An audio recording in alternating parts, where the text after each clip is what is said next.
Hey there, everybody. Here's what we're going to talk about today. We're going to talk about angular momentum, which we've talked about last time, but this time we're going to talk about it with respect to a rotating rigid object, kind of like this one.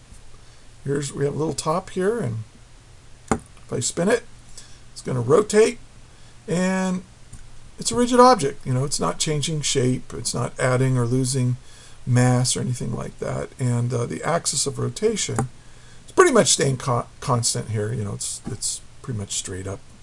So we're going to be dealing with objects like this, tops and rotating stars and other things like that. Then we're going to talk about conservation of angular momentum, and we'll conclude with the three great conserved quantities. They are energy, momentum, and angular momentum. And then we'll kind of summarize all this stuff and relating it to translational momentum, linear momentum. Look at some analogous variables. So first, I'd like to review what angular momentum is. Then we'll talk about angular momentum for a rigid object. We're going to develop this equation right here. Angular momentum is equal to the moment of inertia times the angular velocity. Will again lead to the net force is equal to I alpha, and where alpha is the angular acceleration. And we did this before, but we're going to use a different argument this time to do that. We'll use that to develop the conservation of angular momentum and when that is applied, and then, like I said, we'll end with analogous variables. So let's get started. First, let's review a little bit. Remember that we said that if I have first I need an axis system. So let's draw, here's my x and y axis. And so here's x and y. And let's suppose I've got a little mass on a string, right? And it's going to be moving around like this in a circle. And it has a radius r. And maybe this thing has a mass of m. And it has a velocity v, like that. Well, we said that in this case, we define this quantity of angular momentum, L, as being the cross product of r cross with m times v. Remember, this thing, at this instant in time, the linear momentum of this object is just its mass times its velocity in that direction. Now, of course, it's going to be changing direction as it goes around in a circle, but at that instant, it's just m times v, which is p. So we defined angular momentum as being r cross p. And of course, in this case, if it really was on a string, or let's do this. Let's come up with some kind of blobby object like this. And this is just a little piece of the mass of this blobby object. And here's its axis of rotation. And so what we would do here is we'd say, okay, this is r, and look, when you say cross p, but notice that this angle is always going to be 90 degrees between r and p. It's always going to be 90 degrees if you're on a rigid object like this that's spinning around like that. So I'm just going to say this is, so we don't need to worry about the sign. Remember that it's r times p times the sine of phi, and you get the direction using the right-hand rule, right?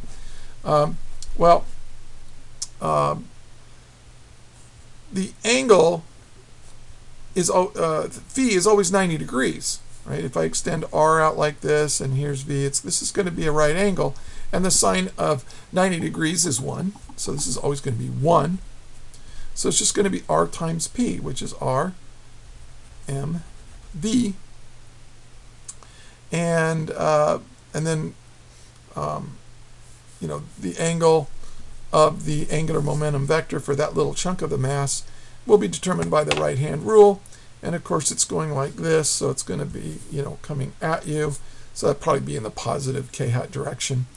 But I'll just put right-hand rule for the angle here of the angular momentum vector. But now, here's the thing. This is one little particle of, let's say we have some extended blobby object.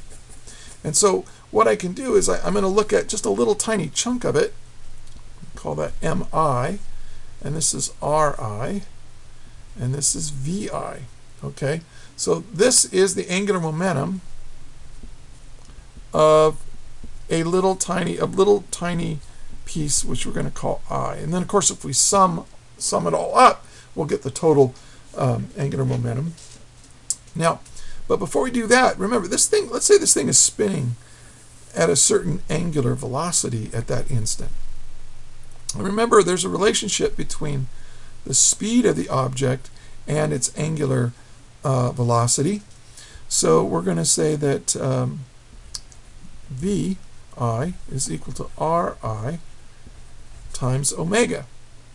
Okay, and we developed this earlier, but think about what this means. This is omega in radians per second. This is how many radians per second we're rotating. If you multiply that by r, that'll tell you what your speed is at that location away from the axis of rotation, right? Now notice that I don't put an I don't have to next to omega, because since this is a rigid object, that means it doesn't change shape over time, then the angular velocity for any little chunk of the mass, no matter where you are, it's going to have the same angular velocity. That is, it's going to sweep out the same amount of angle per unit time. So, in other words, this little chunk of mass of this object has the same angular velocity as this little chunk of mass. So it doesn't need that little I there. So I'm going to substitute now this in here, and I'm going to get a new expression for the angular momentum.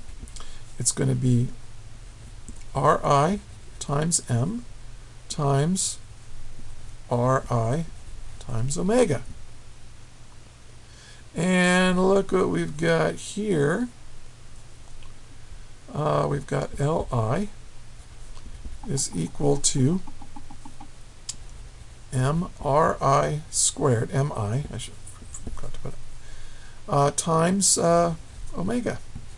Now what if I want the total angular momentum of this thing?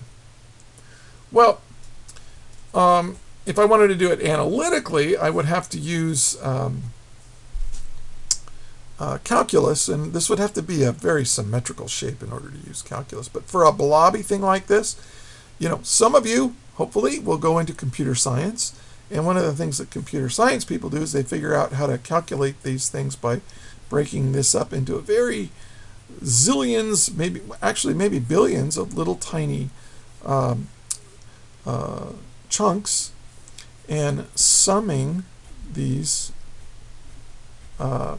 summing all of these together to figure out what the total angular momentum is. So this is the total angular momentum is equal to this quantity.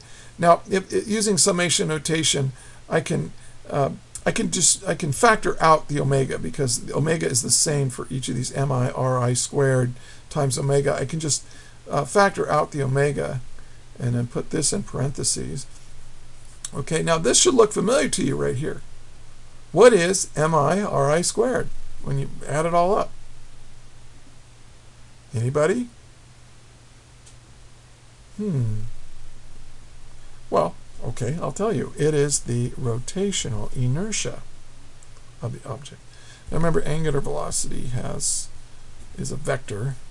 That is, it has an axis that we can identify. So we're going to do that. And now we've reached our goal. We have defined what the angular momentum is for a rigid object. Now this also assumes that our axis of rotation is fixed and constant, and the object is not changing shape. But still, that works pretty well. So that's what I wanted to do. The angular momentum is equal to the rotational inertia of an object times the angular velocity. Okay, so we did this and we've done this. Okay, now what we're going to do next is we're going to take this expression and we're going to take the derivative, the time derivative of it, and just see what happens. Now, so dl dt is equal to e dt of I omega. Now, since this is a rigid object, its moment of inertia, its rotational inertia, is not going to change with time. So you could use the product rule. Let's go ahead and do that. It's the first times the derivative of the second plus the derivative of the first times the second. But if the rotational inertia of the object doesn't change with time, then di dt is equal to 0, right? Take the derivative of a constant, it's equal to 0. And so we get an expression that says that this is I, and this is d omega dt, this is I alpha. And of course, we said before that I alpha is equal to the net torque acting on an object. So, so here we go. Here we have it. If I take the time derivative of the angular momentum vector, I get the net torque, and it is equal to I alpha, the rotational inertia times angular acceleration. And this is a very handy thing right here. This allows us to solve all kinds of problems involving rotating objects. Okay, so let that sink in.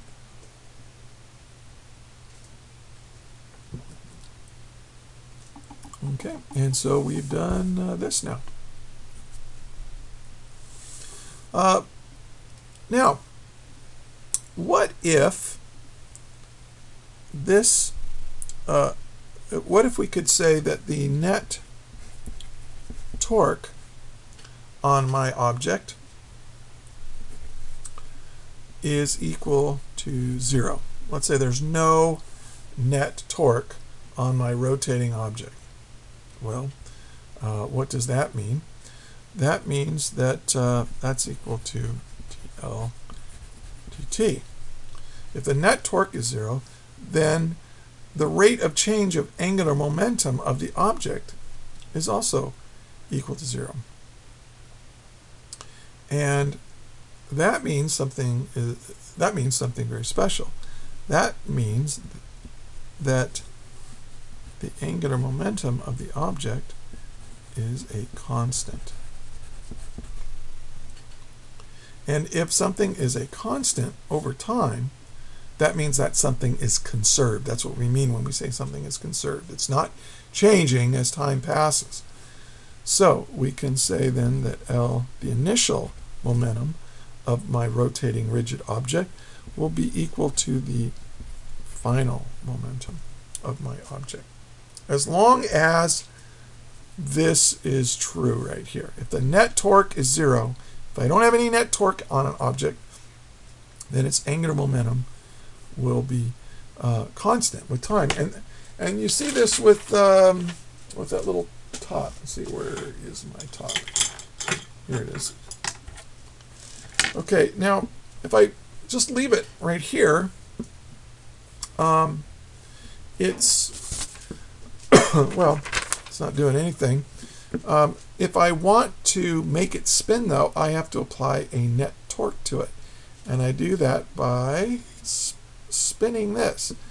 And remember, I apply a force this way. There's an R cross F, and they both add together, and I get a net torque, and that causes an angular acceleration, and then, whoops, and then I make it spin.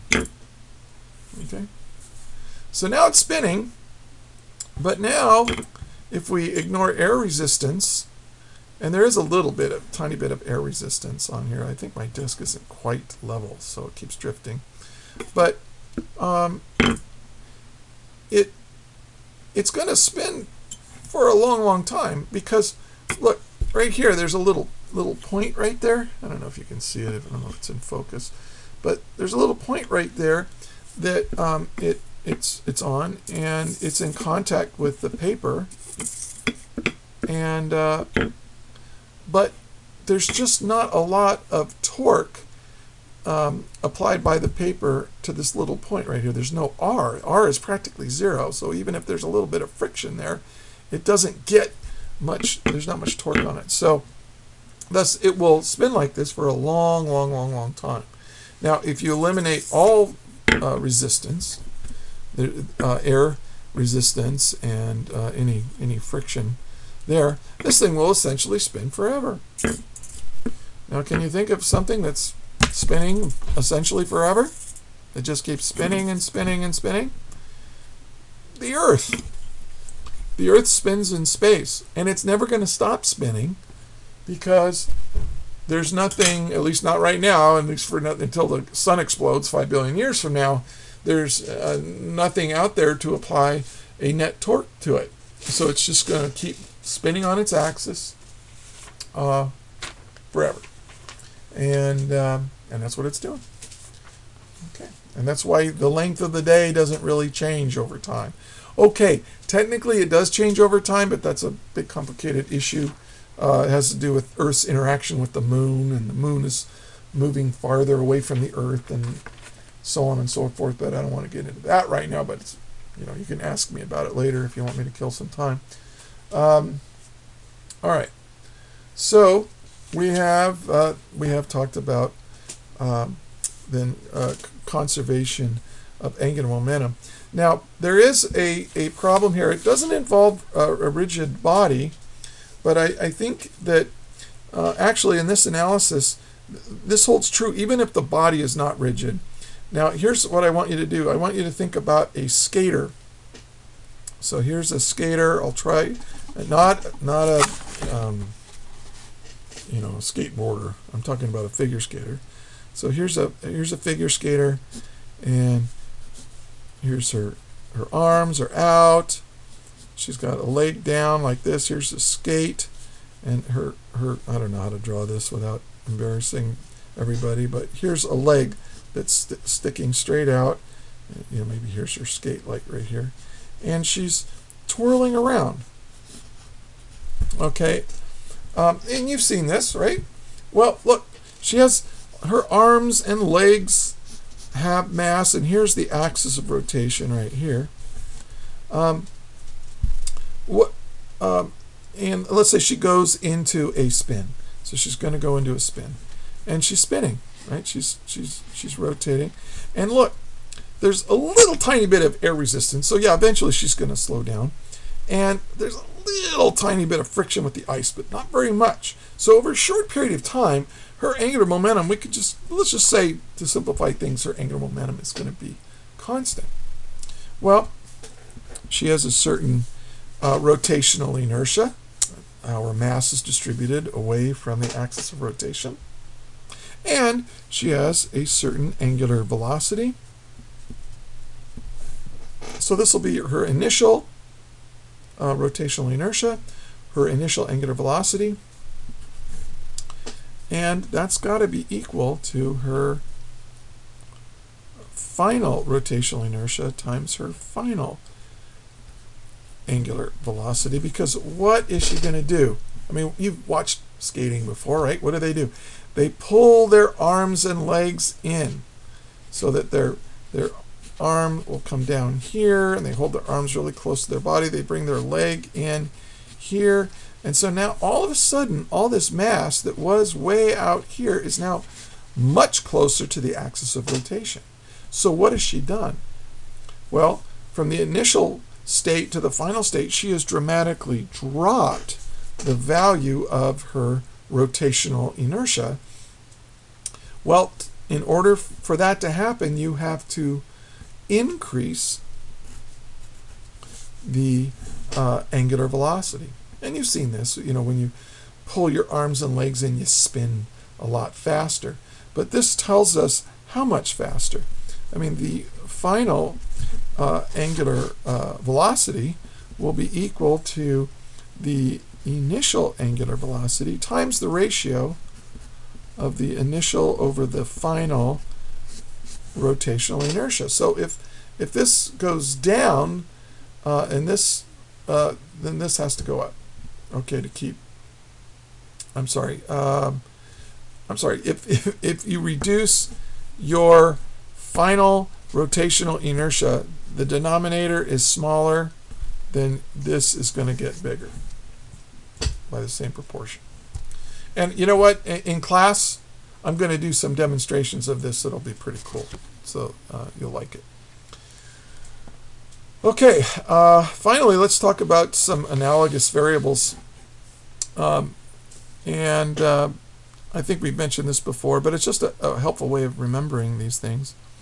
Remember, we said that linear momentum is equal to mass times velocity. Well, angular momentum is equal to rotational inertia times angular velocity. And of course, we have the net force is equal to mass times acceleration, and then we have the net torque is equal to the rotational mass. Rotational inertia is like rotational mass times the angular acceleration. Now, if the net force is 0, we can show that the initial momentum of our system must be equal to the final momentum. That is, linear momentum is conserved if there's no net force acting on our system. And if the same is true with torque, then we can say the initial angular momentum must be equal to the final angular momentum, and we can use that to solve all kinds of problems. So I think we're done with the lecture part. These are the concepts you need to solve problems. We're going to do some demonstrations. And you might, if you have time, you might want to start working on those example problems right now. And I'll see you in class.